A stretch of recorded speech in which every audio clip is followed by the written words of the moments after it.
할렐루야. 네, 기도해 주셔서 한 주간 또 시찰의 연합 수련회를 잘 마치고 돌아왔습니다. 우리 권사님들이 목사님 더 얼굴 까매서 오시면 안 되는데 이렇게 말씀을 하셨는데 야외 활동을 하다 보니까 조금 더 까매진 것 같습니다. 그래서 올라올 때 비비크림을 좀 발라야 되나. 우리 시찰의 목사님 중엔 또 영상 때문에 비비크림 바르고 예배 설교하러 올라가신다고 하는 분도 계시더라고요. 근데 제가 뭘 꾸미는 걸 안 좋아해가지고 그냥 올라왔습니다. 연합수련회 계획하고 이걸 이끌면서 좀 힘에 부치기도 했는데, 근데 우리 시찰회가 17년 동안 한 번도 이렇게 다녀온 적이 없다는 우리 박모세 목사님의 말씀에 제가 좀 생각을 바꿔가지고 이번 시찰의 연합수련회는 제가 좀 섬겨야 되겠다, 우리 목사님들. 그래서 기도하면서 준비했습니다. 그래서일까요? 또 생각을 좀 이렇게 바꿨더니 하나님이 좋은 날씨도 주시고 중간중간에 일정도 많이 변경이 됐는데 또 기가 막히게 하나님 또 인도해 주셔서 잘 마치고 돌아왔습니다.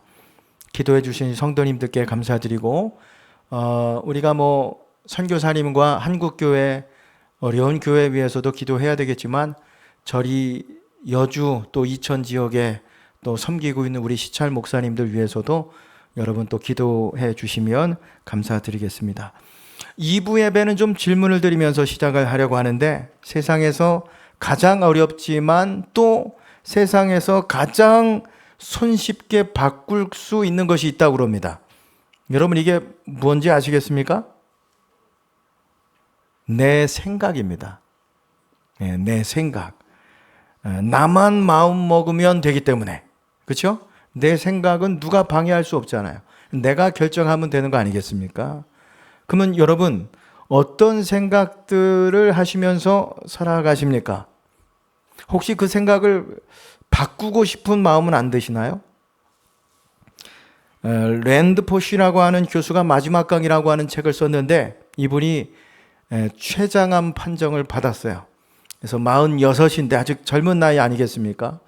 의사 선생님이 이제 6개월밖에 살지 못합니다, 이런 얘기를 들은 거예요.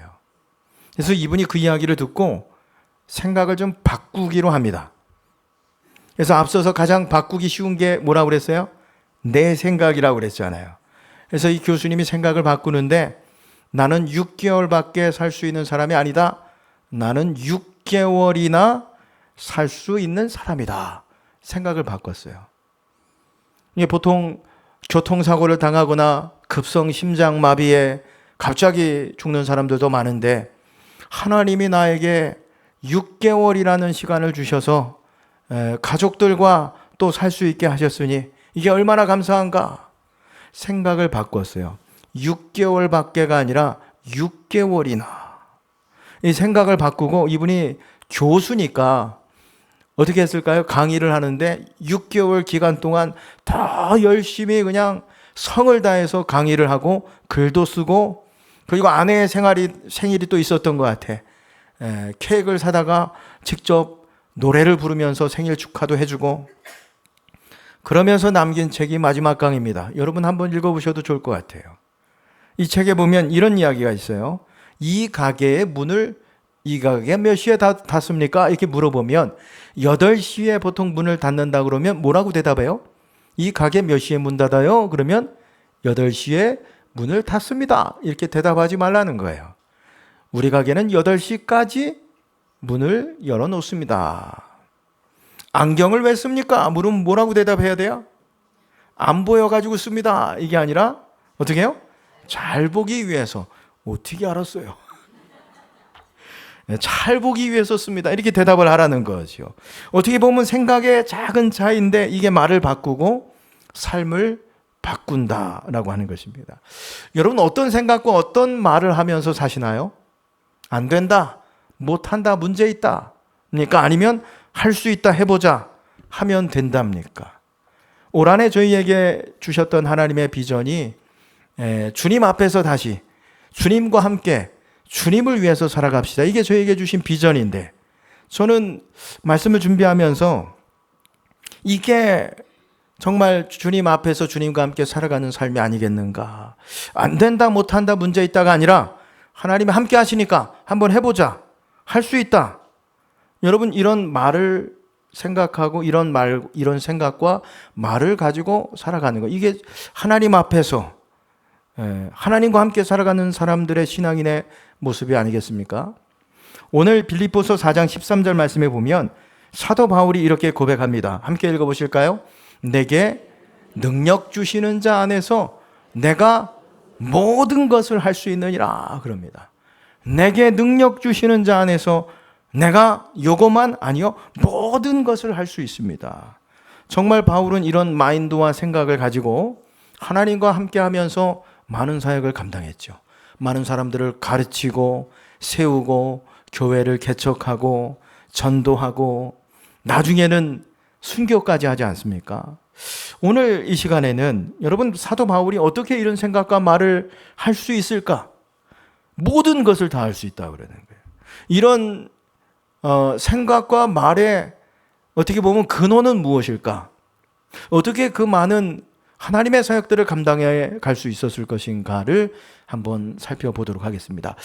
오늘 사도 바울이 어떻게 이런 생각과 말을 할 수 있었는가? 첫 번째는 작은 일에 감사할 줄 아는 사람이었기 때문에 그렇습니다. 오늘 13절 말씀이죠. 내게 능력 주시는 자 안에서 내가 모든 것을 할 수 있느니라. 이 말을 하기 전에 10절에서 바울은 먼저 이렇게 이야기합니다. 내가 주 안에서 크게 기뻐함은 너희가 나를 생각하던 것이 이제 다시 싹이 나미니 너희가 또한 이를 위하여 생각은 하였으나 기회가 없었느니라 그랬습니다. 이게 무슨 말이냐면 바울과 빌립보 교회와의 관계를 설명해 주는 말씀인데, 빌립보 교회는 사도 바울의 사역을 참 잘 도왔던 교회입니다. 바울이 선교 사역을 하는 곳마다 도왔어요. 데살로니가에 가면 데살로니가에서도 돕고, 마게도냐에 가면 마게도냐에서도 돕고, 그러니까 지역을 옮길 때마다 관심을 가지고 선교 헌금을 보내서 사도 바울을 도왔습니다. 이제 바울이 복음을 전하다가 오늘 이게 빌립보서를 기록할 당시는 지금 감옥에 갇혀 있는 거예요. 옥중서신이라고 그러는데 로마 지금 감옥에 지금 죄수의 신분으로 갇혀 있는 것입니다. 그럼에도 불구하고 빌립보 교회 성도들은 사도 바울을 나몰라라 하지 않았다는 것입니다. 십시일반에서 그곳에서 생활하면서 하나님의 복음의 사역을 끝까지 잘 감당할 수 있도록 선교 헌금을 지금 모아가지고 충성된 종 에바브라 디도가 지금 가지고 온 거예요. 이걸 지금 받고서 사도 바울이 너무 기쁜 거죠. 그래서 10절 말씀해 보시면 내가 주 안에서 크게 기뻐한다 그랬습니다. 그러니까 제가 지금 무슨 말씀을 드리냐면, 내게 능력 주시는 자 안에서 내가 모든 것을 할 수 있습니다 라고 하는 이 생각과 말이 아주 대단한 것 같고 또 갑자기 튀어나온 것 같지만 그렇지 않다는 것입니다. 그 말의 시작이 아주 평범한 작은 것에서부터 지금 시작이 되고 있다는 것을 말씀드리는 거죠. 그게 뭐예요? 작은 정성에 사도 바울이 감사하고 있는 거예요. 감사하고 있는 것이요. 상대방의 작은 배려와 작은 보살핌, 이걸 당연히 여기지 않고 감사하는 마음에서부터 지금 내가 모든 것을 할 수 있습니다 주님 안에서 옳은 이야기가 시작이 되고 있다는 것입니다. 자, 여기 우리가 또 하나 근데 오해하지 말아야 될 것은 작은 일에 감사한다고 하는 이 말, 여러분 일 자체가 작다라고 하는 의미가 아닙니다. 10절 말씀 다시 보여주세요. 내가 주 안에서 크게 기뻐함은 감사함은 너희가 나를 생각하던 것이. 그러니까 왜 감사하냐? 지금 선교 헌금을 보내줘서 감사하다는 게 아니에요. 여러분, 이 선교 헌금이 사실 빌립보 교회도 개척교회인데 십시일반 모아서 선교 헌금을 보냈을 때 거기서 생활하면서 하나님의 복음 사역을 감당하라고 보냈던 그 헌금이 얼마나 많았겠어요? 많지 않았어요. 그것으로 인해서 보내준 선교 헌금으로 인해서, 재정으로 인해서, 돈으로 인해서 감사하다는 게 아닙니다. 뭐 때문에요? 나를 생각해 줬기 때문에. 정말 나를 생각해 주는 그 마음, 사역자를 생각해 주는 마음, 잊지 않고 어려움 속에서도 나도 먹고 살아야 되지만 십시일반 그 하나님의 선교를 위해서 감당할 수 있도록 보내준 그 정성, 그것으로 인해서 지금 감사하고 있는 거죠. 그래서 바울이 내가 주 안에서 기뻐한다. 크게. 그냥도 아니에요. 보세요. 10절 말씀 다시 보여주시면 주 안에서 내가 크게 기뻐한다. 그래요. 크게 기뻐한다. 주일에도 보시면 여러분 하나님의 사역을 위해서 여러분들이 헌금을 내어주시는데 제가 재정결산하면서 여러분 그 헌금의 내용들을 다 읽어봅니다. 그리고 제가 한 주간 기도하는데 가끔씩 그 헌금의 내용들을 이렇게 보면 깜짝 놀랄 때가 많아요. 어떤 분들은 없는 형편에도 주신 은혜 감사하다고 범사 감사 헌금을 드리고 금식하면서 드리기도 하고, 어떤 분들은 첫 열매 헌금이라고 그래가지고 첫 아르바이트 했는데 첫 월급 탔는데 그거 헌금해 주는 분들도 계십니다. 작년에 우리 성전 개선 공사 진행할 때도 우리 당회는 헌금 얘기하지 않았어요. 성도님들에게 부담 드리고 싶지 않았어요. 근데도 그 가운데 성도님들이 헌금해 주실 때 심지어는 자신이 탄 보험금도 헌금으로 내어주신 분이 계세요. 그걸 보고 얼마나 죄송하고 감사한지 기도하지 않을 수 없죠. 그 가정을 위해서. 제가 이런데 하나님은 어떻겠어요? 그 작은 정성과 하나님을 생각하고 드리는 그 마음. 제가 지금 말씀드리는 것은 마음이 중요하다는 거예요. 마음이. 여러분, 그렇기 때문에 혹시 작은 호의라도 받으신 적이 있습니까? 그 마음을 헤아리시고 감사하실 수 있길 바랍니다. 내가 몸이 아프거나 결석했는데 누가 전화를 한번 했어요. 여러분, 그 마음도 헤아려 주시고 감사하실 수 있길 바랍니다. 하다못해 누군가 감사한 일이 있어서 떡을 제공했어요. 떡만 드시지 마시고 여러분 그 중심에 그 마음을 좀 헤아려 주시고 여러분 축하도 해 주시고 기도도 해 주실 수 있길 바랍니다. 마음이 중요한 거죠. 작은 것에서도 감사할 수 있는 마음. 정채봉 씨라고 하는 동화 작가가 있는데 내 가슴 속에 램프라고 하는 책이 있습니다. 그 책에 보면 마음을 찍는 사진기라고 하는 글이 있어요. 어느 마을의 시장에 사람들의 마음을 찍는 사진기가 있었습니다. 어떤 유명한 정치가를 찍었더니 돈다발이 찍혔고, 돈 많은 사장님을 찍었더니 술과 여자가 찍혔고, 어떤 남자를 찍었더니 늑대가 찍히고, 어떤 여자를 찍었더니 여우가 찍히고. 근데 어느 날 그 시장에 아주 얼굴이 험상궂은 사람이 나타났습니다. 사람들은 생각했습니다. 틀림없이 저 사진기에 사진이 찍히면 무시무시한 흉기가 나올 거야. 그 사나이가 카메라 앞을 지나갔습니다. 그랬더니 방긋 웃는 아이의 얼굴이 찍혔습니다. 사나이는 단지 미역 한 꾸러미만을 들고 시장을 벗어나고 있었습니다. 여러분, 미역 한 꾸러미만 들고 시장을 지금 이제 시장 보고 집에 가는 길인데 지금 여러분 뭘 의미하는 거죠? 태어난 아기가 있는 거예요. 예. 그 사람의 얼굴은 험상궂었을지 모르겠지만 지금 마음속에는 뭐로 가득 차 있는 거예요? 그 아이 얼굴로 가득 차 있는 거예요. 미역 한 꾸러미 들고 집으로 돌아갔다. 여러분의 마음속에는 지금 뭘로 가득 차 있으십니까? 제가 사진기로 한번 찍어볼까요?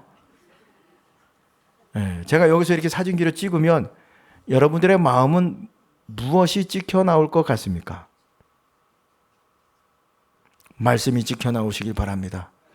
기도가 찍혀 나오시길 바랍니다. 전도가 찍혀 나오고 사랑이 찍혀 나오고 주님이 찍혀 나오고 아멘할 때까지 해보겠습니다. 감사가 찍혀 나오고 무엇보다도 여러분 작은 일에 감사할 수 있는 그 마음이 여러분 안에 가득 차시게 되시기를 주님의 이름으로 축원합니다. 어떻게 바울이 이와 같은 말과 생각을 할 수 있었는가? 그 믿음과 삶의 태도, 자신감은 어디서 비롯된 것인가? 그것은 두 번째, 자족하는 것을 알므로 인해서입니다. 한번 따라해 주시겠습니까? 자족하는 것을 알므로 인해서. 자, 바울이 내게 능력 주시는 자 안에서 내가 모든 것을 할 수 있습니다. 어떻게 이렇게 이런 말을 할 수 있었는가? 12절의 이유가 나오는데요. 두 번째 이유가 나는 비천에 처할 줄도 알고 풍부에 처할 줄도 알아 모든 일 곧 배부름과 배고픔과 풍부와 궁핍에도 처할 줄 아는 일체의 비결을 배우노라 그랬습니다. 여기 비천이라고 하는 단어가 나오는데 한글로 이렇게 지금 비천이라고 번역을 해 놓았지만 의미가 조금 달라요.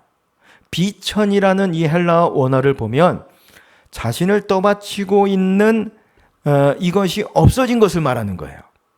제가 지금 강단이 저를 떠받쳐 주고 있으니까 제가 이곳에 서서 여러분들 얼굴 보면서 지금 설교하고 있지 않습니까? 비천이라는 말은 지금 이 떠받치고 있는 것이 폭삭 주저앉은 거죠.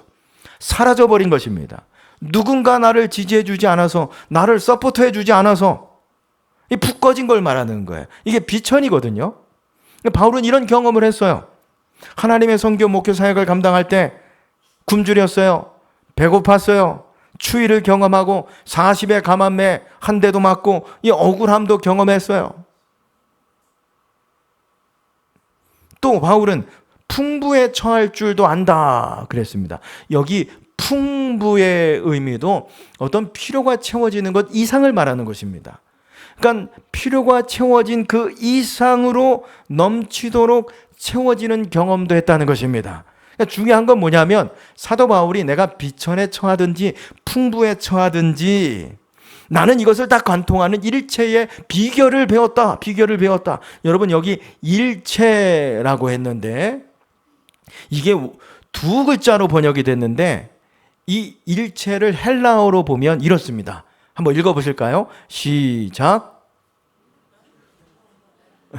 이게 헬라어인데 엔판티카이, 엔파신, 파신이라는 의미예요. 이게 이제 일체라고 하는 단어를 두 자로 번역을 해놨는데 좀 풀어보면 엔판티라고 되어 있어요. 모든이라고 하는 뜻입니다. 근데 요건 단수로 되어 있어요. 카이, 이건 그리고 엔파신, 이것도 모든이라고 하는 뜻인데 요건 복수로 되어 있습니다. 무슨 뜻이에요? 모두 다. 그러니까 바울은 모든 것을 다 강조하고 싶은 거죠. 영어 성경으로 보면 일체를 이렇게 번역을 했습니다. any와 every를 가지고 풀어서 설명을 했어요. 그러니까 any와 every로 지금 모든 상황에서, 그렇죠? 그러니까 일체라고 하는 뜻이 뭐냐면 하나하나의 모든 것에 다 적용할 수 있는 비결. 이걸 배웠다고 하는 것이죠. 자, 일체의 비결을 배웠다고 하는데 여러분 이 일체의 비결이 뭔가? 12절의 말씀에 보면 일체의 비결을 배웠노라 그랬죠? 11절에서 뭐라고 이야기하냐면 쭉 이야기하면서 자족하기를 배웠노라 그럽니다. 여러분 일체의 비결이 뭐예요? 자족이라는 거예요. 자족하게 되는 것을 배웠다는 거예요. 보세요. 바울이 이 일체의 비결, 자족하게 되는 비결을 깨닫고 나니까 풍부에 처했을 때도 교만해지지 않았습니다. 비천에 떨어졌을 때도 낙심하지 않았습니다. 여러분 이게 문장으로 보니까 사도 바울의 그 느낌이 우리에게 전해지지 않는데 이게 일체를 배우고 나니까 이게 너무 신기한 거거든요. 그래서 신구약을 통틀어서 유일하게 기록된 단어 하나를 사도 바울이 씁니다. 그게 뭐냐면 일체의 비결이라고 하는 단어를 써서 이게 너무 신기하니까 이게 이제 영어로 시크릿인데 그러니까 보세요. 이게 바울은 내가 풍부에 처하든지 비천에 처하든지 아무런 상관이 없는 일체를 배우니까 이게 너무 놀라운 거예요. 자신도 신기하고. 그래서 비결, 시크릿이라고 하는 단어를 썼습니다. 자, 근데 여기서 보세요. 11절에서 자족하기를 배웠다고 그러고 12절에서는 일체의 비결을 배웠다고 그러니까 요것은 배우면 되는구나라고 우리가 생각을 한다는 거예요. 요걸 누군가에게 배워가지고 내가 연습해보면 자족의 삶을 살 수 있겠구나 생각을 하는데 여러분 그게 아닙니다. 일체의 뭐라고 그랬어요? 비결, 시크릿입니다. 왜 시크릿이에요? 우리의 노력으로 힘으로 알 수 없어요. 하나님이 알게 해주셔야 된다는 거예요. 내가 배우고 노력해서가 아닙니다. 연습해서가 아닙니다. 여러분, 일체의 비결은 하나님이 깨닫게 해주셔야 되는 거예요. 이게 다른 말로 뭐냐면 제가 지금 여러분들에게 설교하잖아요. 제가 여기서 아무리 핏대를 세우고 설교를 해도 여러분들 일체의 비결을 배울 수 없다는 것입니다. 일체의 비결은 누가 배우게 해주셔야 돼요? 누가 깨닫게 해주셔야 돼요? 성령께서. 이게 일체의 비결은 하나님이 비밀로 묶어놓으신 영역인 거예요. 여러분 이 시간 여러분들에게 성령께서 일체의 비결을 깨닫게 해주시는 은혜가 있기를 주님의 이름으로 축원합니다. 근데 여기서 우리가 한 가지 더 오해해서는 안 될 것이 자족이라고 하냐. 이게 일체의 비결이 자족인데 자족이라고 하는 것이 어떤 그냥 만족하고 현실에 안주하는 것을 생각하는데 그게 아니에요. 그러니까 빌립보서 전체를 통전적으로 보면 이 자족이라고 하는 것이 무엇인지 우리가 알 수 있는데 몇 가지 말씀을 통해서 좀 살펴보면 빌립보서 3장 14절의 말씀에 보면 표대를 향하여 그리스도 예수 안에서 하나님의 위에서 부르신 부르심의 상을 위하여 달려가노라 그랬습니다. 부르심의 상을 위하여서 달려가노라. 여기 바울은 여기가 좋사오니 주저앉아 있지 않았다는 것입니다. 심지어 빌립보서 4장 4절에도 말씀해 보시면 주 안에서 항상 기뻐하라. 내가 다시 말하노니 기뻐하라. 여러분 의지적으로 기뻐하는 것까지 바울은 이야기하고 있습니다. 그러니까 사도 바울이 깨달은 일체의 비밀, 자족이 무엇인가? 현실에 안주하는 것이 아닙니다. 그냥 여기에 만족하는 것이 아닙니다. 내일의 사명, 내 삶의 목표를 향해서 어떻게 해요? 달려가는 것. 이게 바로 자족이라고 하는 것입니다. 그런데 여러분 오늘 내 삶에 만족하고 그리고 하나님 주신 내 삶의 목표 사명을 위해서 이 달려가는 것 이게 잘 돼요? 안 돼요? 이게 안 돼요. 만족하지 못합니다. 왜요? 욕심 때문에. 어느 나라에 남편을 파는 백화점이 문을 열었답니다. 물론 이야기입니다만 별로 기분이 안 좋아. 남편을 파는 백화점이 문을 열었는데 규정이 있습니다. 1층, 2층 이렇게 이제 층마다 남편감이 있는데 한 번 올라간 층은 다시 내려올 수 없다는 규정이 있었어요. 그래서 미혼 여성 2명이 청년이 꿈에도 그리던 남편감을 사기 위해 백화점을 갔답니다. 1층에 가보니까 직업이 좀 괜찮은 우리 남편들이 전시가 되어 있는 것입니다. 기분이 나쁘죠. 전시가 되어 있다 그러니까 남자 여러분. 직업이 괜찮다는 건 뭐야? 돈을 좀 잘 번다는 얘기죠. 거기에 아이들도 좋아해. 그래서 이 두 청년들이 야 이거 괜찮은데? 그리고 2층에는 더 괜찮은 남편감이 있겠지. 그리고 올라갔습니다. 근데 이게 여러분 누적이 되는 거예요. 2층에 올라가 보니까 1층의 남편감들의 그 직업이 괜찮고 아이들을 좋아할 뿐만 아니라 2층에 올라가 보니까 다 잘생겼어.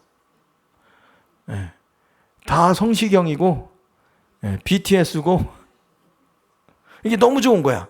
멈출 수 없어서 3층에 갔습니다. 누적이 된다고 그랬잖아요. 직업도 괜찮고 아이들도 좋아하고 그리고 또 잘생겼고 뭘 원하세요 또? 집안일도 잘 도와.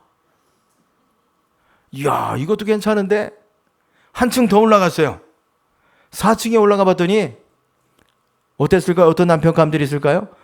돈도 잘 벌고 아이들도 좋아하고 얼굴도 잘생기고 집안일도 잘 도와주고 로맨틱하기까지 해. 이야 4층이 이 정도면 5층은 어떻겠냐? 5층으로 올라갔습니다. 문이 닫혀 있는 거야. 5층에 문이 닫혀 있는데 안내 표지판이 하나 들어 있어요. 이렇게 딱 붙여 있어요. 만족을 모르는 당신 왼쪽 출구로 나가십시오. 만족을 못하죠.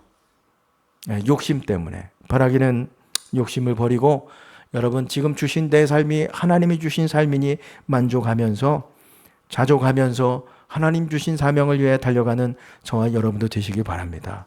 세 번째, 어떻게 그런 말과 생각을 할 수 있었는가? 그리스도의 능력을 확신했기 때문에 그렇습니다.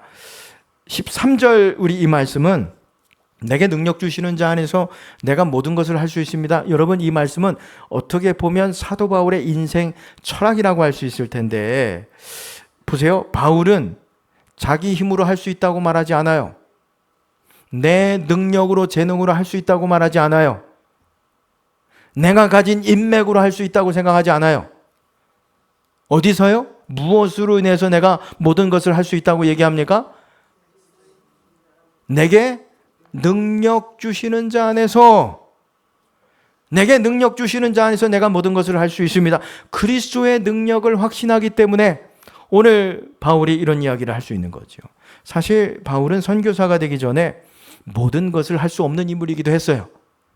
신체적으로도 질병이 있었습니다. 간질이 있었다, 안질이 있었다 이런 얘기도 하고 성격도 굉장히 까칠했습니다. 마가하고 가자고 그럴 때 안 된다고 그랬어요. 그리고 예수 믿는 사람들을 잡아서 오게 가두던 사람 아니겠습니까? 여러분 어떻게 하나님의 선교 사역을 감당할 수 있었겠어요? 그런데 보세요. 하나님의 능력, 그 그리스도 안에서 그 예수님의 그 능력을 경험하고 나니까 이 모든 사명을 다 감당하게 된 거죠. 이것을 감당하고 내 부족함, 약함에 대해서 어떻게까지 느끼면서 고백하고 있냐면 갈라디아서 교회에 보낸 편지에 보면 갈라디아서 6장 17절 말씀에 보면 이후로는 누구든지 나를 괴롭게 하지 마라. 내가 내 몸에 예수의 흔적을 지니고 있느니라. 자기 속에 있던 어떤 연약함, 성품, 약점, 그걸 하나님이 변화시켜 주셨기 때문에 그것이 내 몸에 이제 예수님의 흔적이 되어 지금 남아있다라고까지 고백하는 사람이 된 것이죠. 여러분 예수님 안에서 우리가 그 능력을 경험하게 되면 우리에게 있는 부족함, 연약함, 약점 이거 문제가 되지 않은 줄 믿습니다. 오히려 하나님의 더 위대하심을 드러낼 수 있는 기회가 되는 거죠. 사도 바울이 고린도후서 10장 12장 10절에서 그러므로 내가 그리스도를 위하여 약한 것과 능욕과 궁핍과 박해와 곤고를 기뻐하노니 이는 내가 약한 그때에 강함이라 이렇게 고백하죠. 내가 약한 그때에 강함이라. 그리스도의 능력을 경험하게 되니까. 오늘 시편 136편의 말씀도 23절에 보시면 우리를 비천한 가운데서도 기억해 주신 이에게 감사하라. 그 인자하심이 영원함이로다. 오늘 이렇게 감사하면서 고백할 수 있게 되는 것입니다. 말씀의 결론입니다. 여러분 루이지애나 미국의 남부에 가면 그 벌판을 다 덮은 보라색 꽃이 있습니다. 그 꽃의 이름이 뭐냐면 히아신스라고 하는데 혹시 들어보셨어요?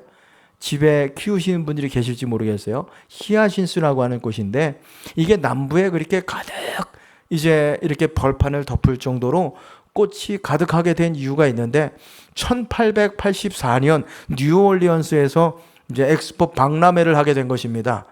그러다 보니까 거길 좀 뭔가로 이렇게 좀 꾸미고 싶은데 꾸밀 게 없는 거예요. 그게 베네수엘라에서 꽃을 하나 들여왔어요. 그게 뭐냐면 히아신스입니다. 그걸 가지고 이제 박람회 할 때 꽃을 심은 거예요. 근데 이게 너무 이쁘죠? 이쁘니까 이 번식력도 이 꽃이 좋은데 그 꽃을 하나씩 한 송이씩 집에 따가지고 가서 심어 놓은 거죠. 또 계절이 바뀌고 그러면서 그 씨앗들이 강물을 타고 흘러 가면서 여러분 그 일대가 그냥 주변에 다 퍼지면서 보라색 꽃으로 덮이게 된 것이죠. 근데 이것은 사람의 마음도 마찬가지라고 하는 것입니다. 어떤 씨를 심느냐, 어떤 씨를 뿌리느냐에 따라 다르다는 것입니다. 중요한 것은 제가 말씀드리는 것은 이게 번져간다는 거예요. 좋은 생각과 말을 많이 심으면 여러분 이것도 퍼져나갑니다. 근데 이게 묘한 것이 여러분 과학적으로 이게 증명이 된 건데 이게 우리의 사고방식을 그대로 내버려 두면, 우리가 가둬놓고 의식하지 않으면 이게 80%는 부정적인 방향으로 흘러간다는 거예요. 그렇게 생각을 하고 그렇게 말을 한다는 거예요.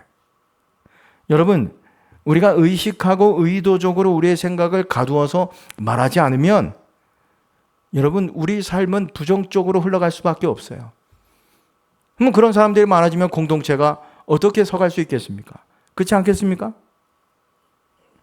그렇기 때문에 여러분, 오늘 사도 바울의 이 신앙과 삶을 오늘 우리가 본받을 수 있길 바랍니다. 내게 어떻게 해요? 한번 따라해 주십시오. 내게 능력 주시는 자 안에서 내가 모든 것을 할 수 있습니다. 여러분, 이게 하나님 앞에서 살아가는 사람들의 신앙의 삶의 태도와 모습입니다. 그러기 위해서는 우리가 작은 일에 감사할 수 있어야 되는 거예요. 일체의 비결에 대해서 깨달을 수 있어야 되는 것입니다. 그리스도의 능력을 경험해야 되는 거죠. 여러분, 그때 하나님과 함께 살아가면서 우리에게 주어지는 모든 사역들 속에서 내게 주시는 모든 것을 내가 능력 안에서 감당할 수 있습니다. 고백하게 되는 줄 믿습니다. 이 은혜가 저와 여러분에게 함께하는 한 해 되시기를 주님의 이름으로 축원합니다.